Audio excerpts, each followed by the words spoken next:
Leitura da carta de São Paulo aos Efésios. Irmãos, eu, prisioneiro no Senhor, vos exorto a caminhardes de acordo com a vocação que recebestes. Com toda a humildade e mansidão, suportai-vos uns aos outros com paciência no amor. Aplicai-vos a guardar a unidade do Espírito pelo vínculo da paz. Há um só corpo e um só Espírito, como também há uma só esperança a qual fostes chamados. Há um só Senhor, uma só fé, um só batismo, um só Deus e Pai de todos, que reina sobre todos, age por meio de todos e permanece em todos. Cada um de nós recebeu a graça na medida em que Cristo lhe a deu. E foi Ele quem instituiu alguns como apóstolos, outros como profetas, outros ainda como evangelistas, outros, enfim, como pastores e mestres. Assim, Ele capacitou os santos para o ministério, para edificar o corpo de Cristo, até que cheguemos todos juntos à unidade da fé e do conhecimento do Filho de Deus, ao estado do homem perfeito e à estatura de Cristo em sua plenitude. Palavra do Senhor, graças a Deus.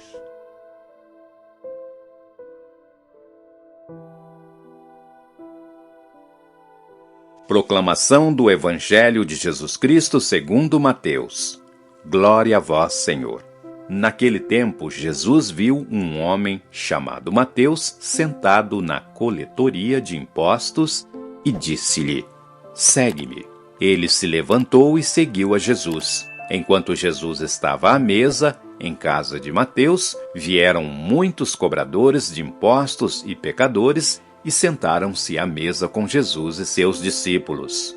Alguns fariseus viram isso e perguntaram aos discípulos: por que vosso mestre come com os cobradores de impostos e pecadores? Jesus ouviu a pergunta e respondeu: aqueles que têm saúde não precisam de médico, mas sim os doentes.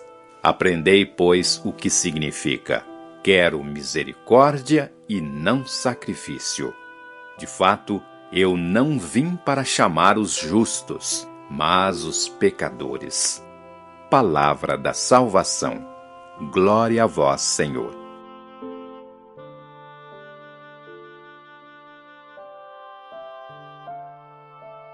Caríssimos irmãos e irmãs em Cristo, imaginem por um momento uma orquestra sinfônica. Cada músico tem seu instrumento único: violinos, trombones, flautas, percussão. Cada um tem seu papel distinto, sua própria partitura. Mas quando tocam juntos, sob a batuta do maestro, criam uma harmonia sublime que nenhum instrumento sozinho poderia produzir. Esta imagem poderosa nos ajuda a compreender a mensagem central das leituras de hoje: a unidade na diversidade e o chamado universal de Deus. Na carta aos Efésios, Paulo nos exorta a viver de maneira digna da vocação que recebemos. Mas o que significa esta vocação? Paulo descreve em termos de unidade: um só corpo e um só espírito, uma só esperança, um só Senhor, uma só fé, um só batismo, um só Deus e Pai de todos. Esta repetição não é por acaso. Paulo está enfatizando que, apesar de nossas diferenças, compartilhamos uma identidade fundamental em Cristo. Somos como os diversos instrumentos da orquestra, cada um com seu som único, mas todos parte da mesma sinfonia divina. No entanto, Paulo não está pregando uma uniformidade monótona. Ele reconhece que a cada um de nós foi dada graça conforme a medida do dom de Cristo. Assim como cada instrumento na orquestra tem seu timbre característico, cada um de nós tem dons e talentos únicos, concedidos por Deus para o bem comum. Paulo então lista diversos papéis na igreja: apóstolos, profetas, evangelistas, pastores, mestres. Mas note o propósito destes dons: para o aperfeiçoamento dos santos, para o trabalho do ministério, para a edificação do corpo de Cristo. Nossos dons neos sal para nossa própria glória, mas para construir e fortalecer a comunidade de fé. O objetivo final é belamente expresso. Até que todos cheguemos à unidade da fé e do pleno conhecimento do Filho de Deus, à perfeita varonilidade, à medida da estatura da plenitude de Cristo. Que visão magnífica!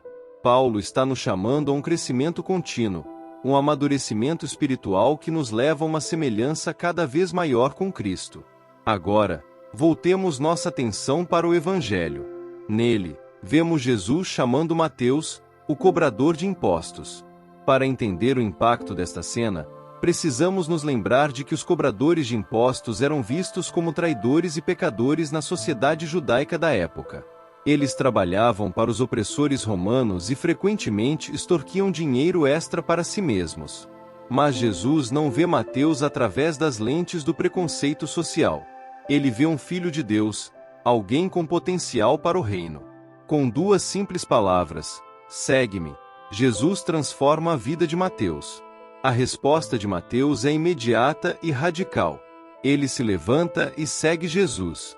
Imaginem o que isso significou para Mateus: deixar para trás não apenas um trabalho lucrativo, mas toda uma identidade e modo de vida.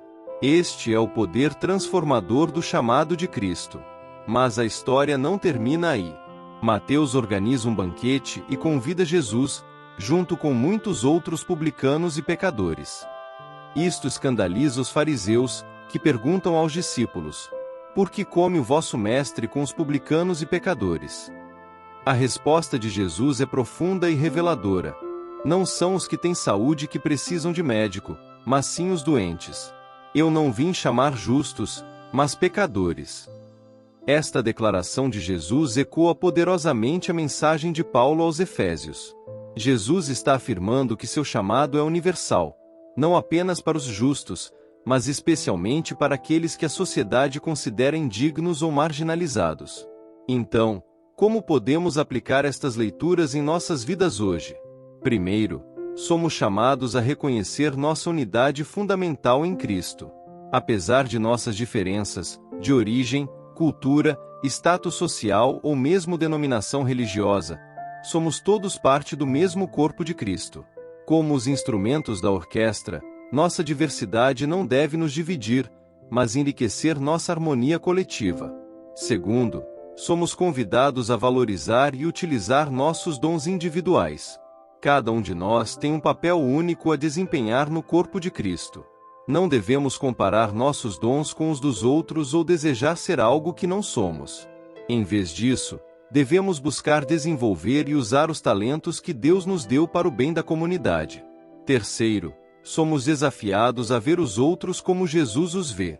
Assim como Jesus viu potencial em Mateus, o cobrador de impostos, devemos olhar além das aparências e rótulos sociais para ver o valor inerente em cada pessoa como filho ou filha de Deus. Quarto, somos chamados a uma atitude de inclusão e acolhimento. O banquete de Mateus nos lembra que a mesa de Cristo é aberta a todos.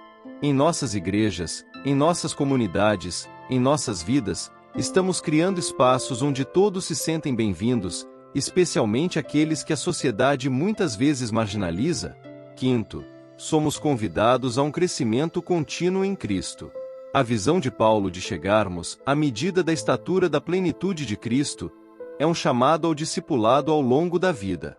Nunca devemos nos contentar com onde estamos espiritualmente, mas sempre buscar crescer em nossa fé e semelhança com Cristo. Finalmente, somos lembrados de que todos nós somos recipientes da graça e misericórdia de Deus.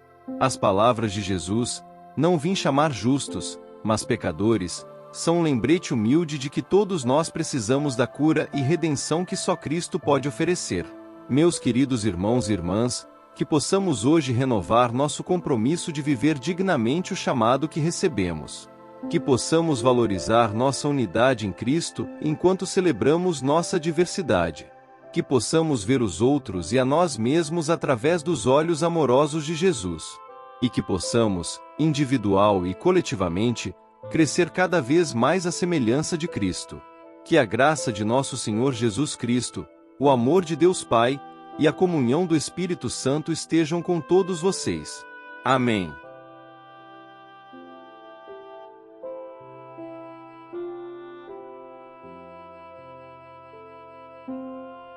São Miguel Arcanjo, defendei-nos no combate.